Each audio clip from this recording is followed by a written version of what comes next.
Kena Upanishad.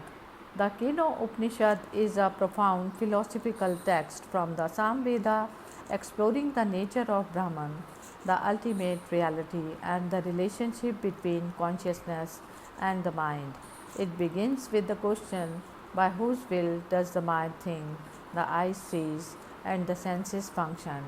The Upanishad reveals that Brahman, the source of all perception and cognition, is beyond human comprehension and sense experience.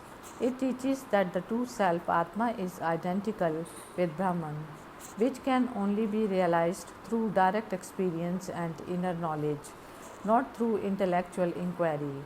The text emphasizes that understanding Brahman brings liberation, and it concludes with a story illustrating how even the gods rely on the higher power of Brahman, highlighting humility and the limitation of human and divine faculties. Invocation.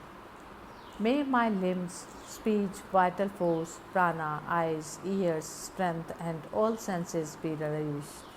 All this, the manifest universe, is the Brahman described in the Upanishads. May I never deny Brahman. May Brahman never deny me. May there be no denial at all. Let there be no denial for me. May all the virtues described in the Upanishads reside in me, who is absorbed in the Atma self. May they reside in me. The disciple asked Om, by whose will directed goes the mind, proceed to its object, at whose command does the prana, the foremost, do its duty, at whose will do man utter speech, who is the God that directs the eyes and ears. The teacher replied, it is the ear of the ear, the mind of the mind, the speech of the speech, the life of life, and the eye of eye. Having detached the self from the sense organs and renounced the world, the wise attain to immortality. The eye doesn't go thither, nor speech, nor the mind. We do not know it. We do not understand how anyone can teach it.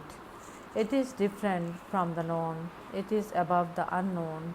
Thus, we have heard from the preceptors of old who taught it to us. That which cannot be expressed by speech, but by which speech is expressed, that alone knows the as Brahman, and not that which people here worship. That which cannot be apprehended by the mind, but by which they say the mind is apprehend, that alone know as Brahma, and not that which people here worship. That which cannot be perceived by the eye, but by which the eye is perceived, that alone know as Brahma, and not that which people here worship. That which cannot be heard by the ear, but by which the hearing is perceived, that alone know as Brahma, and not that which people here worship. That which cannot be smelt by the breath, but by which the breath smells an object, that alone know as Brahma, and not that which people here worship. The teacher said, if you think I know Brahma well, then surely you know but little its form. You know only its form as conditioned by man or by the gods. Therefore, Brahman even now is worthy of your inquiry. The disciple said, I know, I think Brahma. I do not think I know it well, nor do I think I do not know it. He amongst us who knows the meaning of neither do I not know, nor do I know, knows Brahman. He by whom Brahma is not known knows it. He by whom it is known knows it not. It is not known by those who knows it. It is known by those who do not know it. Brahman is known when it is realized in every state of mind. For by such knowledge one attains immortality, by Atma one obtains strength, by knowledge immortality. If a man knows Atma here, he then attains the true goal of life. If he doesn't know it here, a great destruction awaits him. Having realized the self in every being, the wise relinquish the world and become immortal. Brahman, according to the story, obtained a victory for the gods, and by that victory of Brahman, the gods became elated. They said to themselves, "Verily, this victory is ours. Verily, this glory is ours only." Brahman, to be sure, understood it all and appeared before them, but they did not know who that adorable spirit was. They addressed Agni, "O Jatadeva, Veda, please find out who this Yaksha is." "Yes," said Agni. Agni hastened to the Yaksha. The Yaksha asked him who he was. Agni replied, "I am verily Agni. I am also known as Jataveda, near omniscient. What energy do you possess, you of such fame?" Asked the Yaksha. "I can burn everything, whatever there on this earth," replied Agni. The Yaksha placed a straw before him and said, "Burn this." Agni approached it, and with all speed. He was, however, unable to burn it, so he withdrew from there and returned to the gods, saying, "I could not ascertain who the Yaksha was." Then they addressed Vayu. "O Vayu, please ascertain this, who this Yaksha is." "Yes," said Vayu.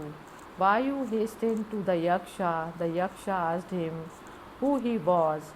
Vayu replied, "I am verily Vayu. I am also known as Matareshva, courser of the atmosphere." "What energy do you possess, you of such fame?" asked the Yaksha. "I can verily blow away everything, whatever there on this earth," replied Vayu. The Yaksha placed a straw before him and said, "Blow this away." Vayu approached it with all speed. He was, however, unable to blow it away, so he withdrew from there and returned to the gods, saying, "I could not ascertain who the Yaksha was." Then the gods addressed Indra, "O Maghavana, please ascertain who this Yaksha is." "Yes," said Indra, and hastened to the Yaksha. But the Yaksha disappeared from his view, and in that very spot Indra beheld a woman, the wondrously effulgent Uma, the daughter of the snow-clad mountain Himavata, and of her he asked, "He could this Yaksha is?" "That Yaksha was Brahman," said she. "It was through the victory of Brahman indeed that you achieved this glory." It was from the words of Uma, that Indra understood that the Yaksha was Brahman.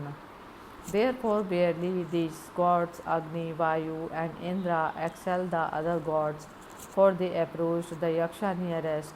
They were the first to know him as Brahma, and therefore, indeed, Indra excels the other gods, for he approached the Yaksha nearest. He was the first to know him as Brahma.